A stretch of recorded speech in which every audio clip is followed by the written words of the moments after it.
What's good, YouTube? It's your boy RonnyPugs back again with another Spider-Man PS4 video for you guys. So given that I've 100% completed the game and have had opportunity to use every alternate suit in the game, I figured I could share with you my top 5 suits pre-DLC or which ones I rotate most throughout gameplay. So let's get straight into the video, guys. My top 5 suits pre-DLC in Spider-Man PS4. I hope you guys enjoy.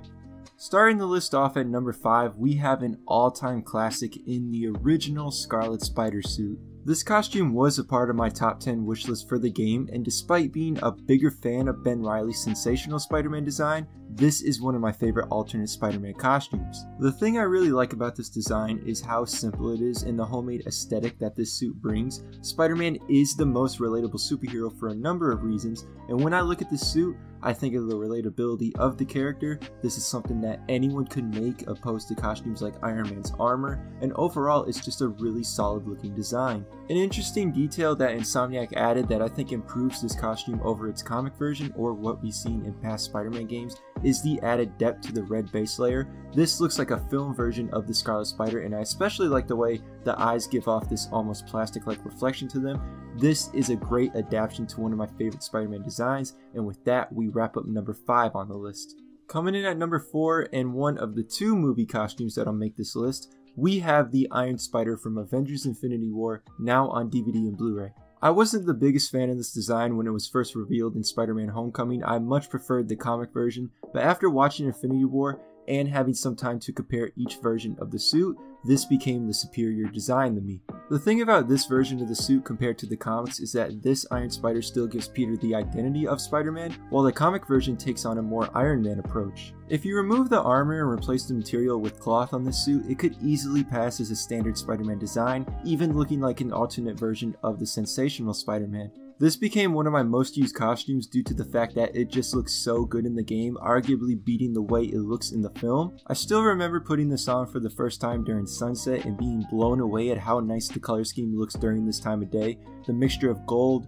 red, and black looks really great in the game. I especially like how Insomniac updated the suit to be more movie accurate with changing the blue that we saw in the Iron Spider reveal trailer to the movie accurate black, which I think looks a lot better opposed to blue. Number 3 on the list, and a suit I was not expecting to see in this game, is the vintage comic suit, or what others are referring to as the animated suit.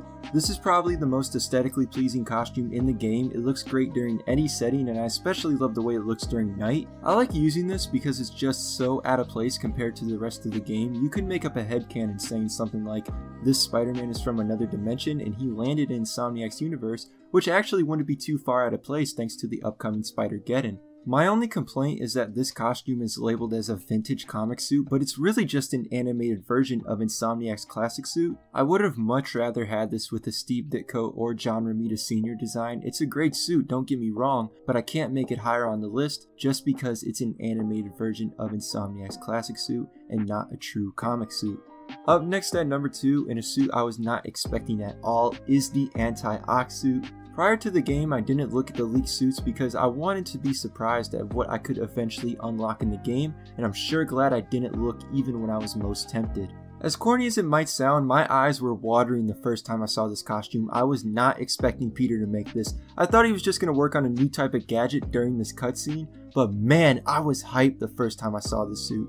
This was definitely the most hyped moment in the game for me, and aside from being emotionally invested into the story, this is a great looking design for Spider-Man. The colors are definitely something different for Spider-Man, and on this suit I think it works well because most of the time I'm not a fan of black and LED suits, but I think Insomniac hit it out of the park with this design. My favorite aspect of this costume has to be the Raimi lenses. I wish they didn't move, but it does make sense on this costume considering Peter has AI in the mask. I wish we were able to use the damaged version of this costume after the game. That would be a lot better than the laughable damaged classic suit. I love swinging around in this suit at night, and thanks to how hyped I was the first time seeing this costume, and due to the climactic fight between Doc Ock and Peter Parker, the anti-ock suit comes in at number 2, and it would be number 1 if arguably my favorite suit of all time wasn't in the game.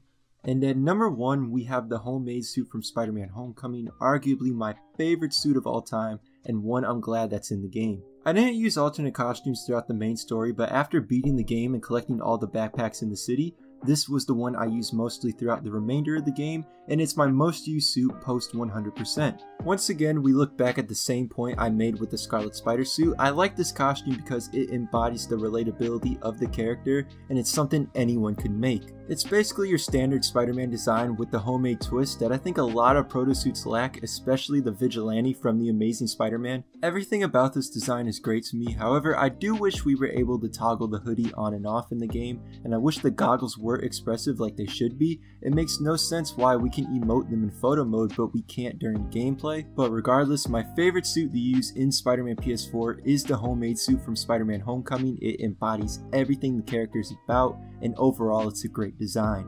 So there you have it, my 5 favorite suits to use in Spider-Man PS4. A quick recap is on screen now. Let me know what you thought of my list and let me know what your 5 most used suits in the game are. I probably won't update this list once we get DLC, however we are getting 9 DLC costumes, so I'll probably make a video of those ranking them from least favorite to favorite. And as always guys, thank you so much for watching. Be sure to subscribe, follow my social medias, and I will see you guys again in my next video.